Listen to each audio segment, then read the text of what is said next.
Hi, I'm Sarah McNabb, Chief Marketing Officer at Gate 39 Media, a full-featured marketing and technology agency serving the financial, agricultural, and professional services industries.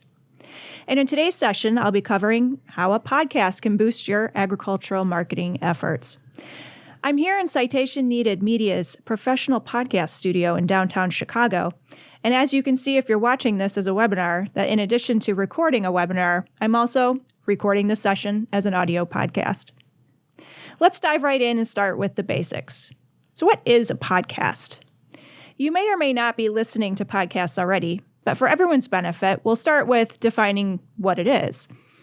Podcasting is a free service that allows internet users to pull or stream audio files, typically MP3 files, from a podcasting website to listen to in an audio player on their computers, mobile devices, or phones.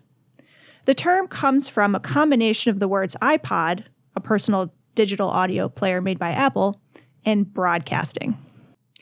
I listen to podcasts on my smartphone. My podcast app automatically updates with the latest episodes when they're released, so that the latest episodes are automatically delivered fresh to me. I even get pop-up notifications when the latest episode has arrived and is ready to be listened to. Podcasts are a highly engaging, low-cost marketing technique that appeals to a broad demographic. If you're marketing to agribusinesses, farmers, and producers, audio content is one of the best ways to reach them where they live. Whether they're in the field or in the office, busy on-the-go ag industry players appreciate efficient, time-saving ways of getting the latest information so they can stay at the top of their game. Listening to podcasts is also a productive way to pass the time while accomplishing other tasks. And it enables the ag community to get information to make more informed decisions, to stay competitive and help manage risk. For example, when a USDA or Commodities Outlook report comes out, it's nice for producers to have an expert provide meaningful context around the information, or to provide recommended actions. Podcasting is an effective way for ag industry pros and marketers to speak and demonstrate their subject matter expertise to the listener. After all, hearing a human's voice in your ears really is a salient and intimate medium. And in that way, if multiple episodes are listened to, a virtual relationship can be built between expert and listener. There are lots of great ag-focused podcasts available today, where farmers, ranchers, entrepreneurs, and ag influencers discuss issues with each other. Issues facing modern agriculture, precision farming tech, and sustainability, to hedging and other issues. For ag marketers, having a podcast offers a great opportunity to introduce additional products that their audience would find helpful, such as subscribing to additional market intelligence reports or introducing them to seasonal producer pricing programs. Ag podcasts can range from having a more entertainment or even humorous bent, or they can seriously focus on the volatility of the daily commodity markets and what it means for price risk. Popular ag industry podcasts you may have heard of include AgriTalk Podcast with Chip Flory, a 2-hour syndicated talk radio program that, in part, focuses on the business of farming and helping producers make better marketing decisions. Another example is AgriPulse Open Mic Podcast, which features interviews with leaders in the ag policy area in 20-minute-long weekly episodes. If you scroll through iTunes, you can see that there are lots of agricultural niche podcasts out there. And if you haven't listened to any, I would encourage you to take a listen and see what others are doing. You can provide value by consistently publishing insightful, helpful, timely information. There's always going to be room for one more great podcast out there. So let's explore why podcasting is a good idea. In the never-ending effort to rise above the noise, podcasts are a way to carve out a niche, show your expertise, and provide value to your customers and potential customers at no cost to them. Having your own podcast enables you to answer customer or potential customer questions and engage with topics they care about. It enables you to establish your authority without selling, demonstrate your team's subject matter expertise, and that you're actively participating in the conversation. It enables you to build brand awareness and trust. I talked about having a voice in your ear. In this way, a podcast is considered a hot medium, meaning it is high def and rich in sensory data. It enables you to reach a wider audience. And don't forget that podcasts and audio is one of the best ways to reach the next generation of agricultural decision makers who you may be looking to create relationships with. It enables you to provide high-value content to share and promote all of your channels. And having a podcast can support and add value to your existing marketing campaigns. Getting started with podcasting basics. As with any worthwhile endeavor, a little planning goes a long way. You don't need a lot of equipment to get a podcast going, but you do need a plan. When you have expertise and authority, coming up with episode topics to cover should be easy. But the key to successful podcasting is being consistent in tying your activity to goals. By nature, people are creatures of habit and pattern seekers. So if you choose to start a podcast, you'll need to give your listeners the consistency they desire. A consistent publishing schedule, consistent quality content, and consistent production value. And this is where you as a podcaster will also require you to be a good organizer or lean on a team to help you with organizing. Listing out potential topics and your goals around each topic. Make a list of potential guests you may want to include. Outline a show content and scheduling calendar. Some podcasts produce daily, weekly, or bi-weekly shows.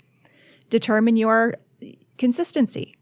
Determine your bandwidth and commit to a long-term plan for your podcast. Consistency is key. Everyone knows information has a shelf life, so if you only produce one podcast every 6 months or have inconsistent starts and stops to your project, you won't be successful in building a meaningful listener following. These steps will help set you on the path to building the infrastructure you'll need to create a repeatable process for recording, producing, and marketing your podcast. Naming your podcast series. Today's ag business landscape is affected by so many variables. As a result, there is an almost endless list of subject matter and breaking news to choose from. When you're coming up with a name for your podcast, think about the topics that resonate most with your audience. The podcast title should reflect your value proposition, and it should show your personality. Make sure the niche is clearly conveyed. Cut to the chase and be sure to use terms and phrases that are common in the industry. Be creative, but not cryptic. Think about your audience. What's going to hook them? How long should your podcast be?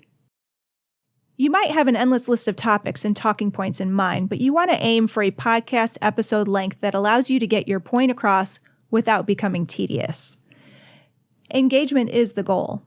If you go on too long about a topic without adding value to it, you risk your audience clicking away. While there are no hard and fast rules about how long a podcast should be, keeping it under 30 minutes should be a goal. If you have a solid 20 minutes of content, then keep it to 20 minutes. You'll hear many opinions about the ideal podcast length, but take a moment to consider where and how your audience will listen. The one risk of it being too long is that the listener might need to stop and restart, which might affect how well your message sinks in. Keep in mind that you don't have to fit your episodes into a broadcast window, so even if the show lengths vary from episode to episode, that's okay. If one is a little longer and the next one is a little shorter, it's all good, as long as you are consistent in your podcast production schedule. The point is, make your time count for something.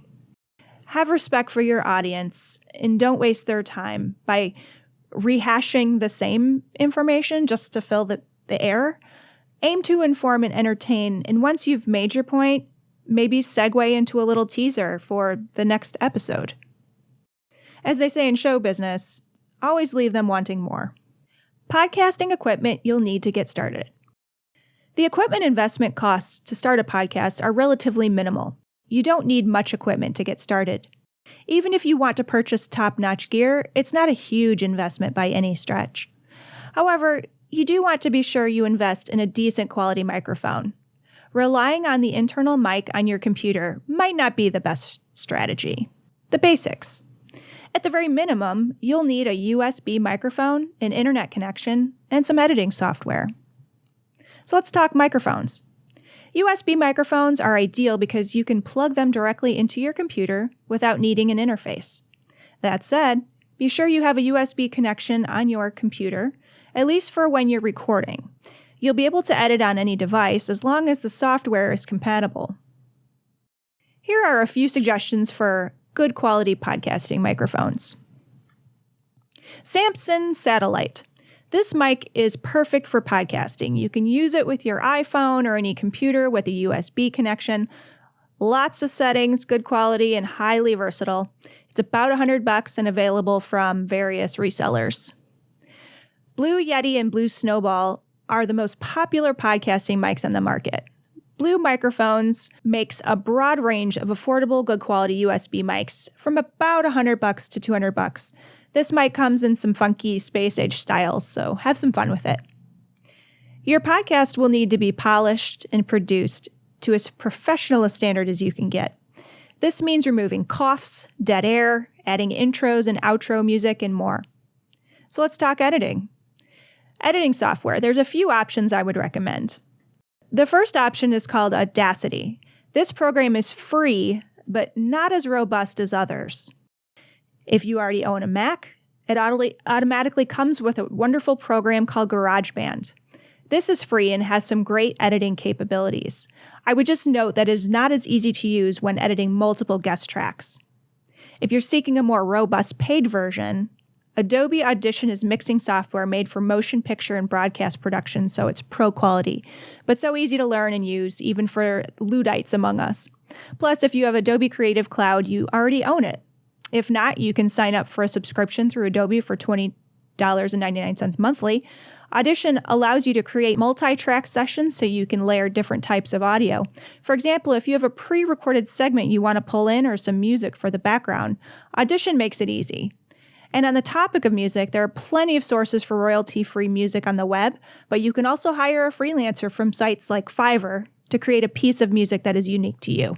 Keep in mind that using music you don't have the rights to might cause your podcast to be taken down for royalty infringement. Where do podcasts live online? Now, your podcast audio files need to live somewhere online. If you have your own RSS server, you can host your own files, but there are free and cost-effective audio hosting services out there. SoundCloud is a free audio hosting service with the ability to buy up. However, the free version has limitations on statistics and background analytics.